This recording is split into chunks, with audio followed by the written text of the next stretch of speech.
በአስገራሚው አደገኛ ተልእኮ ውስጥ በኢራን በረሃ ከመሬት አልነሳም ያሉት አውሮፕላኖች።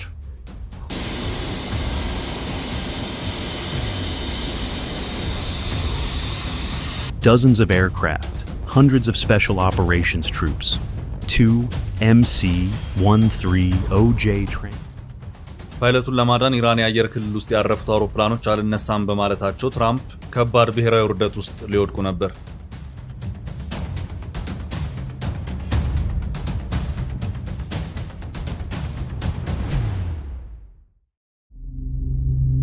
በመጨረሻም እነዚህን አውሮፕላኖች በሌላ አውሮፕላን አውድሞ መውጣት ግድ ብለዋል።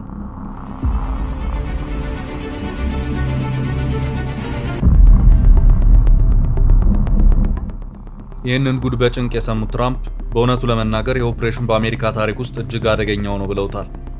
President Trump has announced that the US has rescued the missing crew member of a military jet that was downed over Iran in what he's described as one of the most daring operations in American history.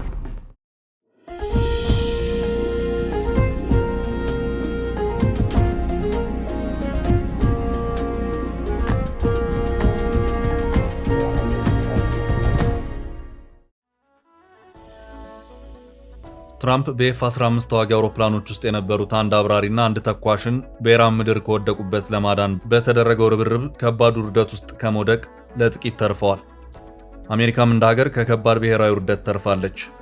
አንድ ሰው እናተርፋለን ብለው ወደ ኢራን አየር ክልል ከመግባት ባለፈ ወደ ምድር ወርደው በተልእኮ ላይ የነበሩ በርካታ አሜሪካውያን ይዘዋቸው የሄዱት ሁለት ግዙፍ አውሮፕላኖች ካረፍንበት አንነሳም ማለታቸው አመድ ቡን የሚያደርግ ክስተት ነበር። ከጊዜ ጋር ሩጫ በሆነበት ኢራንም ፓይለቱን ለመያዝ በከባድ ሩጫ ላይ በነበረችበት ሂደት ሌሎች ተጨማሪ አሜሪካውያን ኢራን ምድር ላይ እንዳሉ ከአንድም ሁለት አውሮፕላን ካረፈበት መነሳት አልቻለም የሚለው ሪፖርት ለፕሬዝዳንት ዶናልድ ትራምፕ የልብ ምትን ከፍ የሚያደርግና የደም ብዛትንም የሚያስከትል ነበር። ይህንን ጉድ በጭንቅ የሰሙ ትራምፕ በእውነቱ ለመናገር ይሄ ኦፕሬሽን በአሜሪካ ታሪክ ውስጥ እጅግ አደገኛው ነው ብለውታል። President Trump has announced that the US has rescued the missing crew member of a military jet that was downed over Iran in what he's described as one of the most daring operations in American history. በዚህ ልዩ ኦፕሬሽን ወይም ስፔሻል ኦፕሬሽን ከድሮኖች እስከ ጀቶችና ሄሊኮፕተሮች እንዲሁም ለልዩ ተግባር የተሰሩ አውሮፕላኖች ወይም ስፔሻል ሚሽን ኤርክራፍት ጥቅም ላይ እንደዋሉ የዎል ስትሪት ጆርናል ዘገባ አመላክቷል። ከነዚሁም የዚህ ሚሽን ተልእኮ ፈጻሚዎች መካከልም ብላክ ሆክ ሄሊኮፕተሮች የአየር ላይ ምሽጎች የሚል ቅጽል ስም የተሰጣቸውና አየር ላይ ሆነው ቁልቁል ጠላትን በአውቶማቲክ ማሽን ገኖች እየተኮሱ የሚለቅሙት ኤሲ-130 ገንሺፕ አውሮፕላኖች እንዲሁም ከሕክምና ቡድን ጀምሮ የተለያዩ የእገዛና የእርዳታ ቁሳቁሶችን የሚይዘው ግዙፉ ሲ-130 አውሮፕላን እንዲሁም MQ-9 ሪፐር የተባሉ ድሮኖች ተሳትፈዋል። በሰው ኃይል የቡድን ስብስብ በኩል CIA ለልዩ ኦፕሬሽን ተግባር ልዩ ስልጠና የወሰዱ ኤሊት ዴልታ ፎርስ እና ኔቪ ሲል የሚባሉት ተሳትፈውበታል። ይህንን ሁሉ ቡድን አንድ ላይ አቀናጅቶ የሚመራ ራሱን የቻለ ጊዜያዊ አፋጣኝ ቡድንም እንዲቋቋም ተደርጓል። ቡድኑም በተቀናጀ ሁኔታ እንደ አንድ አካል ሆኖ እንዲመራ ሲደረግ የነበረው በዚሁ ኃይል ነበር። በመጨረሻ ይኸው ቡድን ማናቸውንም የየሰዓቱን እንቅስቃሴ ለፕሬዝዳንት ዶናልድ ትራምፕ እና ለመከላከያ ሚኒስትሩ ፒት ሄግሴትም ሪፖርት ያደርግ ነበር። ከሁሉም በላይ በፓራሹት ዘሎ የወጣውና በኢራን ግዛት በአንድ ተራራ ስር የተሸጎጠውን ፓይለት ወይም በእነሱ አጠራር ዌፐን ሲስተምስ ኦፊሰር የሚሉትን ሰው አስሶ ለማግኘት የራሱ የተፈላጊው ሰው ተግባርም የራሱ ሚና ነበረው።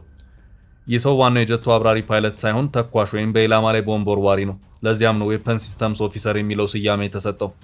ይህ ሰው ከባልደረባው ፓይለት ጋር በውጊያ ተልእኮ ላይ እንዳሉ የያዙት ኤፍ-15 ጀት ሲመታ ሁለቱም በተለያየ አቅጣጫ በፓራሹት ቁልቁል ወደ መሬት ወረዱ።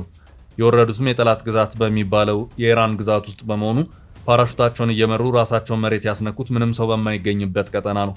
እንደ ተዋጊ ጀት አብራሪ ባለሙያ የስልጠናው አካል የሆኑ ተግባራትን አከናውነዋል። አንደኛው ጉዳይ በተቻለ መጠን ከጠላት ነፃ በሆኑ አካባቢዎች ፓራሹትን ማሳረፍ፣ ለጊዜውም ቢሆን ራስን መከላከል የሚያስችል መሳሪያን መያዝ፣ እንደዚሁም ከወገን ጦር በኩል እርዳታ ሊገኝ በሚችልበት ሁኔታ ሊፈጥር የሚችል የኮሚኒኬሽንና አቅጣጫ መጠቆሚያ የጂፒኤስ ምልክት የሚፈጠርበትን አካሄድ መከተል ነው። ሁለቱም በኢራን ምድር የወደቁት ፓይለቱና ዌፐን ሲስተምስ ኦፊሰር የሚባሉ ተኳሹ የእነዚህን የስልጠና ወቅት ተግባራት በመፈጸም በጠላት ወረዳ ውስጥ የወገን ኃይል ፈልጎ ሊያገኛቸው በሚችልበት ሁኔታ ራሳቸውን አመቻችተዋል። እነዚህ ሁለት ሰዎች ከራሳቸው ወገን ጦር ጋር ግንኙነት በማድረጋቸው የራሳቸውን ግዴታ ተወጥተዋል። ከዚያ በኋላ ቀጣዩ ተግባርና ፈተና ደግሞ ተልእኮውን ተቀብሎ ዳር የሚያደርሰው አካል ጉዳይ ይሆናል። ይህ የብዙ ንዑስ ቡድኖች ስፔሻል ስሞል ዩኒት ተግባር በመሆኑ የአንድ ቡድን ወይም ግለሰብ ስህተት ዋጋ ያስከፍላል። በዚህ መልኩ የተቋቋሙት ንዑስ ቡድኖች እንደ አንድ አካልና አምሳል በመሆን ተናበው መስራት ይጠበቅባቸዋል። ሚሽኑ ከሰዓት ጋር የሚደረግ ጥድፊያ ነው። በአንድ መልኩ የኢራን አርሶ አደሮችና የአብዮታዊ ዘብ ኃይሎች አሰሳቸውን አጠናክረው አሜሪካዊ አውሮፕላን መሳሪያ ተኳሽ ከሚገኝበት ተራራ ጀርባ ተቃርበዋል። ወደ ሰውየው እየተመመ ያለው የኢራን ጦርና አርሶ አደር አንድ ግዙፍ ጋራን ከዞረ ነገሮች ያበቃሉ። በአሜሪካውያኑ ቡድኖች በኩል ተኳሹን ለይቶ ያለበትን ቦታ የመለየቱ ስራ በመጠናቀቁ ስራው በብዙ መልኩ ቢቃለልም፣ በሌላ አቅጣጫ ደግሞ ኢራናውያኑ ግስጋሴ ጊዜ የሚሰጥ አልነበረ። ከዚህ ባለፈም ባለሙያው ጉዳትን ጭምር አስተናግዷል። ምግብና ውሃ እንደዚሁም አፋጣኝ እርዳታም ጭምር ያስፈልጋል። የሕክምና ቡድኑና በአዲሱ ትንቅንቅ ውስጥም ተጨማሪ ሰዎች ለጉዳት ቢዳረጉ በሚል ግዙፉ ሲ-130 አውሮፕላን ሙሉ ቁሳቁሶችን ጭኖ አየር ላይ ወጥቷል። ቃኝ አውሮፕላኖች፣ ጀቶች፣ ድሮኖች እንደዚሁም ለልዩ ሚሽን የተዘጋጁትን ብላክ ሆክ ሄሊኮፕተሮች በአየሩ ላይ የተሰጣቸውን ቦታ ይዘው ወደ አንድ ነጥብ ብቻ እያመሩ ነው።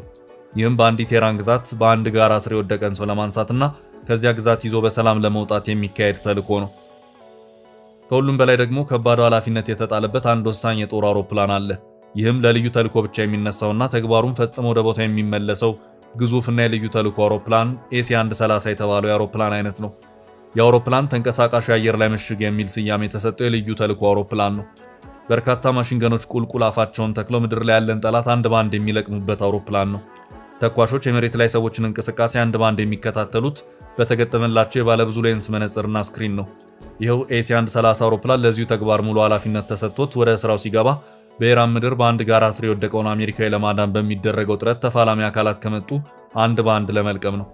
በእርግጥም እንደተባለው አውሮፕላኑ ተኳሽ ከወደቀበት ጋራ ስር በፍጥነት እየተራወጡ በመቅረብ ላይ ነበሩ። በርካታ ሰዎች ነበሩ። ብዙዎችንም ይህ አውሮፕላን ሊያስቀርባቸው አልቻለም። የተመቱም አሉ። አሰሳ ላይ የነበሩት የኢራን አካባቢው አርሶ አደሮች እነዚህ ናቸው። Deep in enemy territory, being hunted, a bounty on his head. Assalamu alaikum. Assalamu alaikum. ኤሲ-130 የውጊያ አውሮፕላን ቀጠናውን ከሰዎች ግስጋሴ ነፃ በማድረግ የአሜሪካውያኑ ቀላል ቁጥጥር እንዲኖር ያደረገ ወሳኝ አውሮፕላን በመሆን እንዳገለገለ መረጃዎች አመልክተዋል። በዚህ ሂደት ውስጥም ጠላት የግንኙነት መረጃዎችን እንዳይሰበስብ፣ እንዳይገናኝና ከርቀትም ወደ ቦታው ሚሳይሎችና ሌሎች የርቀት መሳሪያዎችን አነጣጥሮ እንዳይተኩስ የሚያደርጉ የኤሌክትሮኒክ ዋርፌር ስራዎችም ጭምር ይሰሩ ነበር። በዚህ ሁሉ ሂደት ውስጥ ደግሞ እግራቸው ምድርን ነክቶ ለማናቸውም ውጊያ ዝግጁ የሆኑ ልዩ ኃይሎችም ጭምር ነበሩ። እነዚህ የልዩ ኃይል አባላት ለአንድ የተወሰነ ተልዕኮ ብቻ የተዘጋጁና ያንን ተግባር ብቻ የሚወጡ እንጂ በመደበኛ ውጊያ ውስጥ ምንም አይነት ተሳትፎ የሌላቸው ናቸው። ይህም በመሆኑ በአሁኑ አሜሪካውያን በኢራን ምድር ውስጥ የማዳኑ ተግባር ውስጥ እነዚህ ልዩ ኃይሎች መሬት ላይ ጭምር በመውረድ የራሳቸውን ሚና እንደነበራቸው የወጡት ዘገባዎች አመላክተዋል። በአጠቃላይ ይህ ኦፕሬሽን ልዩ ኃይሎችን፣ የሲአይኤ ደህንነት መረጃንና ኤሌክትሮኒክ ዋርፌር የሳይበር ጦርነትን ጭምር አካቶ የያዘ ነበር። በኢራናውያን በኩል እነዚህን አሜሪካውያን በእጃቸው ለማስገባት የነበረው ርብርብና ጥረት ቀላል አልነበረም። በአሜሪካ በዚህ ሁሉ ዝግጅት ውስጥ በአደንና አሰሳ ላይ ኢራን አርሶ አደሮችና ጦሩም እንቅስቃሴ ቀላል ነው ተብሎ ሊወሰድ የሚችልም አይደለም። ከአውሮፕላኑ በፓራሹት ወርዶ መሬት ላይ ያለውን አሜሪካ የደረሱበት ኢራናውያኑ በነበረው ትንቅንቅ MQ-9 ሪፐር የተባለን የአሜሪካ ድሮን መጥተዋል። ሁሉንም የአሜሪካን ዝግጅትና ነፍስ የማዳን ስራንም በፍጥነት ጥሰው ለመግባትም ብዙ ተሯሩጠዋል።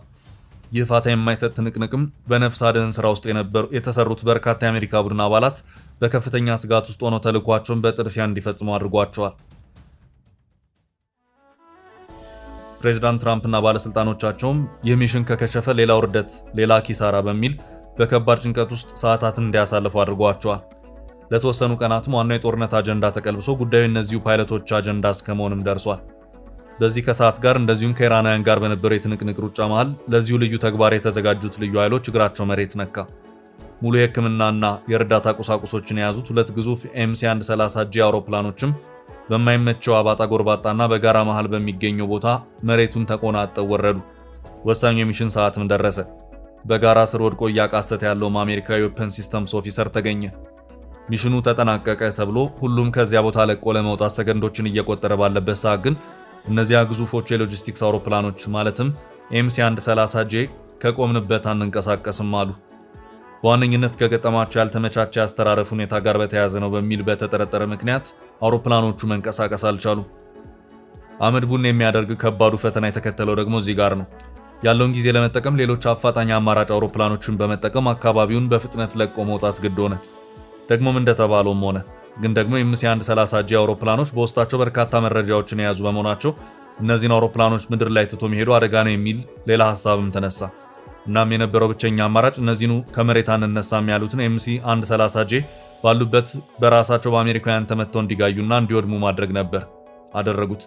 እንደ ዎል ስትሪት ዘገባ ከሆነ እነዚህ ኢራን ምድር ላይ በራሳቸው በአሜሪካውያኑ እንዲጋዩ የተደረጉት 2 MC-130J ልዩ ተልዕኮ አውሮፕላኖች እያንዳንዳቸው $100 ሚሊዮን የሚያወጡ ናቸው። በዚህ መሃል ደግሞ ኢራን አዲስ መረጃን ይፋ አደረገች። እሱም የለም እነዚህን 2 MC-130J እኔ ራሴ ነኝ